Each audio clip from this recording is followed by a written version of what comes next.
Welcome to the Academy Answers podcast. Thanks for joining us. Thanks for listening in. And we always get started this way. We play our creed, something we live by.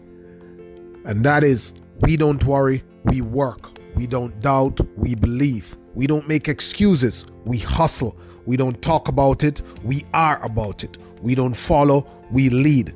We don't do it to have, we do it to become. We're not victims, we take responsibility. We're not suckers, we earn our spot. We're not a statistics, we stand for something. We are not the clay, we are the potters. We design our own lives. Let's jump into the podcast, guys. Hope it can bring you some value today. Let's go.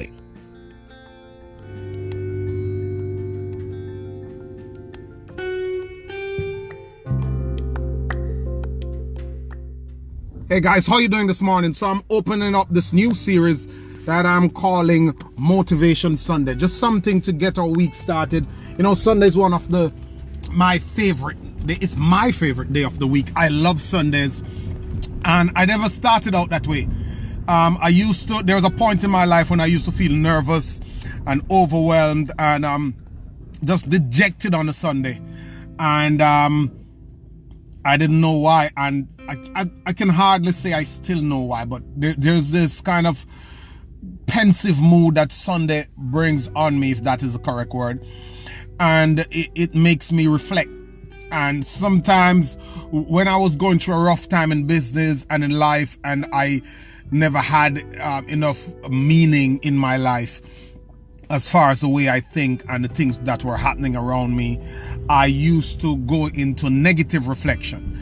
And as soon as this, my brother, girlfriend at the time handed me a book, she handed me a Kindle that had a book on it known as Big Picture Thinking, and I started to read.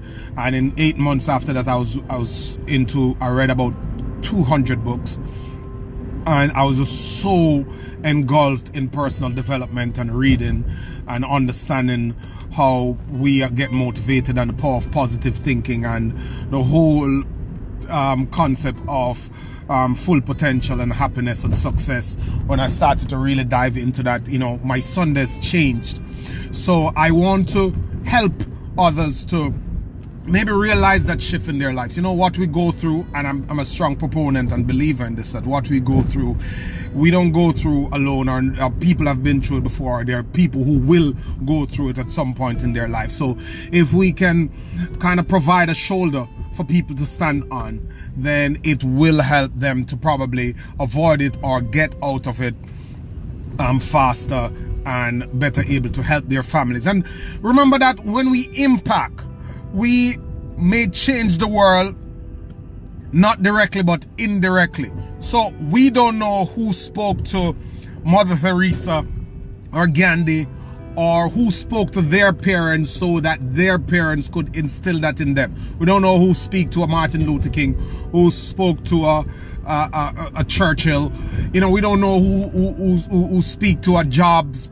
These people who have shifted the world.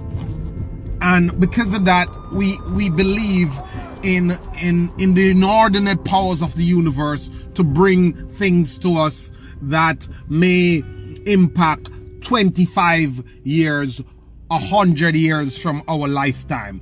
And not because we don't get all the accolades, because sometimes these days we go too much for the instant accolades. That doesn't mean that we're not to release our craft into the world and we're not to walk into our calling. And that's why it's such a disjustice and an injustice to the world when we bottle up, when we go only for the picket fence and the name on our doors and the personal accomplishment and achievement, and we never kind of take that further and open up to the world to deliver something else that is within us, or to pull from that gift that we've gotten and inspire someone else. When you make those millions, when you become famous, when you become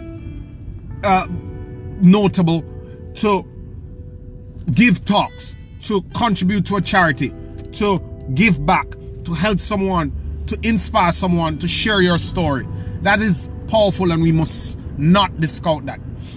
So this morning I want to talk to you, as you go through this week, I want to tell you to, each time there's a negative thought, or each time there's feeling going through you, try to pull back and analyze how you're feeling.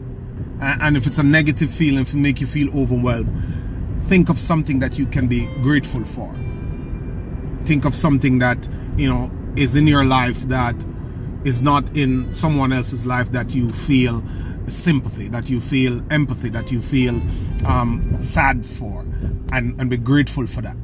Because if we can feel better, we can do better. It's as simple as that. We will do as well as we feel. And if we keep feeling better, if we nourish that feeling, that good feeling, then we are able to keep the stress cortisol out of our blood streams. I don't remember if that's a word. And we will reduce our chances to get sick and ill, and we will also improve our chances and our abilities to be creative and to find ways and means and solution for our problems. So gratitude is what helps to do that, and helps to unlock that thing in us. So reach for gratitude this week. Find something that you can be grateful for. I know there might be tons of things happening in your life, but think of something that you can be grateful for. And also, instantly choose your situations, and when you're in your situations, whatever, choose the triggers that make you reflect and think about each moment that you are in, to show love, to be appreciative, and to savor the moments. Take your camera, capture your moments. When you sit with yourself, capture the moment, and as you go forward, you'll be able to use that to reflect, to continually allow you to feel good. To flip through your photos to say, hey, this was when I was doing this was when I was doing that, because your memories will have a great impact on your life going forward. You can always look back at them and instigate and inspire good feelings in you. And when you inspire good feelings in you, it opens you up to the universe. You actually raises your vibration, and you attract good things to you. Don't sit in slums and in negative spirals. Try to break yourself out of that. So that's what I want to tell you today, to use gratitude and use mindfulness to get into your moments, savor them, or to reflect, or to be mindful of what can I do to improve this moment. Like this morning I walked into my mother-in-law's house, and she had a cup of coffee ready for me. I was just leaving my son to stay with her for the day, and she had a cup of coffee ready. On a cold morning in New York, it is, what is it? Let me check. This is 25 degrees Fahrenheit, and there was a cup of coffee ready for me to go, and that was just so great. So I gave her a hug, and it was cold, and I said to her that my jacket was cold, and I said to her that I'm having that coffee now. Sorry for that break. And I said to her that, hey mom, my hugs are usually warm. Forgive me this morning. This one is a cold one. And we smiled, and that was like the moment that opens up my day. Sometimes the simple things of life. We complicate things, we look for some grand, great moment, and every time we do that, and as we do that, we miss all the just small joys of life that culminates into a happy life and our well-being. It's just, everything is a collection of smaller things. As Jim Rohn says, success is the collection of small good habits repeated over and over again. Everything is made up of small things. We don't usually see the small things because it's the glory moments that are flashed in front of our face in media and in conversation, but there's smaller things that go into them that really make them great. And sometimes if you look at the people who probably made it to the success that they dream of, why they pretty much never get to happiness, they are successful but they're not fulfilled, it's because they miss these small stuff. So don't miss the small stuff. Think about them, slow down and embrace them. Don't be rushed through life. missing all your moments and missing all those little smiles from your child, all the just appreciative phone calls, just the love from others, or just your opportunity to share a word, a smile, a hug, money, what food, whatever.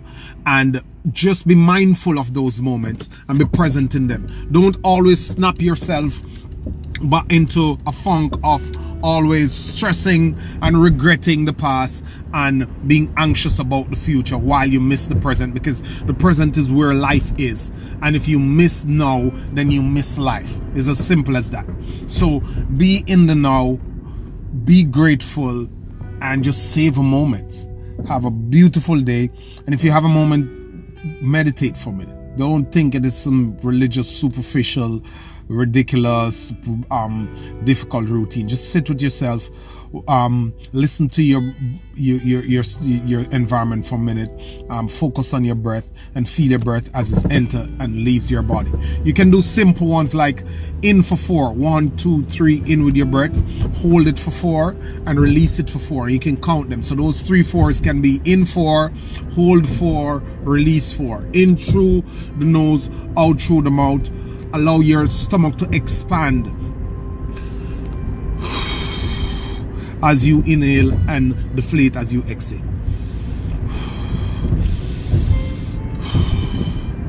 Have a good day. Thank you so much.